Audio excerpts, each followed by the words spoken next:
Hello বন্ধুরা, তোমরা নিশ্চয়ই বুঝে গেছো যে আমি কোন জায়গায় আছি।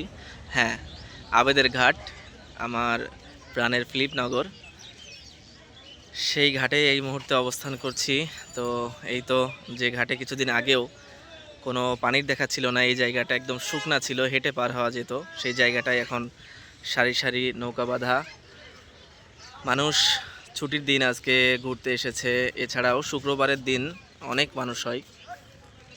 এই তো নদীর পানির হচ্ছে এই অবস্থা। এটা হচ্ছে আমাদের মঞ্চ, যে মঞ্চটা আমি ইতিপূর্বেও দেখিয়েছি, এবং এই মঞ্চটা কিন্তু পানিতে পুরোপুরি তলিয়ে যায়।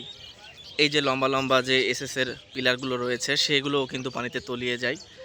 আর এই পাশটা দুই পাশটাতেই কিন্তু সারি সারি নৌকা বাঁধা রয়েছে। এই নৌকাগুলো বিভিন্ন জায়গায় যাত্রী নিয়ে যায়, পাশাপাশি মানুষজন বিনোদনের জন্য ঘোরাঘুরি করতে পারে এই নৌকাগুলোতে চড়ে। নদীর ওই পাড়টা এখনও বেশ ভালো মতো দেখা যাচ্ছে, পরিষ্কার বোঝা যাচ্ছে, কারণ এখনও পানি সেইভাবে বাড়েনি। আমি যতটুকু জানি, বাড়ি এসে জানতে পারলাম যে পানি যতটুকু বেড়েছিল গত এক সপ্তাহ হলে, পানি কিন্তু কমতে শুরু করেছে আবারও। আর আবেদের ঘাটের এই মঞ্চটা কিন্তু অনেক ভাইরাল একটি জায়গা, এখানে অনেক মানুষ অনেক ছবি ওঠায়। আর আবেদের ঘাটের এই মঞ্চটা কিন্তু অনেক ভাইরাল একটি জায়গা, এখানে অনেক মানুষ অনেক ছবি উঠায়, ভিডিও করে, টিকটকাররাও আসে। এই যে দেখতে পাচ্ছেন একজন ভিডিও তৈরি করতেছে এখানে। আর এর পাশাপাশি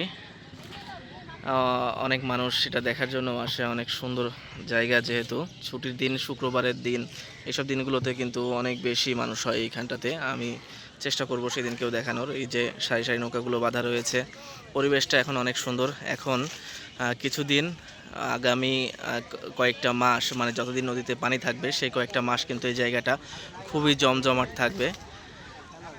পানি আরও বাড়বে নদীতে। এবং ওই পাশের যে মাঠগুলো এখনও দেখা যাচ্ছে, গরুগুলো আমি এখনও দেখতে পাচ্ছি যে গরুগুলো এই যে এখানে এখনও চড়ছে, চড়ে খাচ্ছে ঘাস, লতা পাতা। এইগুলো থাকবে না, এই সব একদম পুরো নদীতে শুধু পানি দেখা যাবে, পানিতে ভরপুর হয়ে যাবে।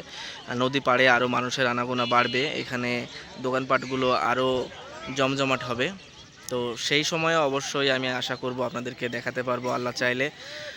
সেই দিনের অপেক্ষায় থাকবো, আরও দেখাবো আপনাদেরকে। নদীতে এখন প্রাণ ফিরে এসেছে। নদীতে সকালের দিকে, বিকেলের দিকে মাছ বিক্রি করা হয়, ওই যে ডুঙ্গাতে এই লোক কিন্তু মাছ ধরছে। এছাড়াও এখানে এই যে এই পাশটা দিয়ে হাট বসে, সকালবেলায় বিশেষ করে বেশি থাকে, বিকেলের দিকেও বসে, আজকে নেই দেখছি। তবে চেষ্টা করব হাটটাও আরেকটা ভিডিওতে দেখানোর আপনাদেরকে। তো ভালো থাকবেন। এই হচ্ছে নদীর পরিবেশ পরিস্থিতি আজকের দিনের। আশা করি আগামী দিনে আর একটু দেখাতে পারবো সুন্দর পরিবেশ। আজকে বৃষ্টির কারণে মানুষের আনাগোনা একদমই কম। তো ঠিক আছে, সবাই ভালো থাকবেন। ফিলিপনগর আবেদের ঘাট থেকে বিদায় নিচ্ছি। ইশতিয়াক আহমেদ। আপনাদেরকে আগামী ভিডিওগুলো দেখার জন্য আমন্ত্রণ রইল। আল্লাহ হাফেজ।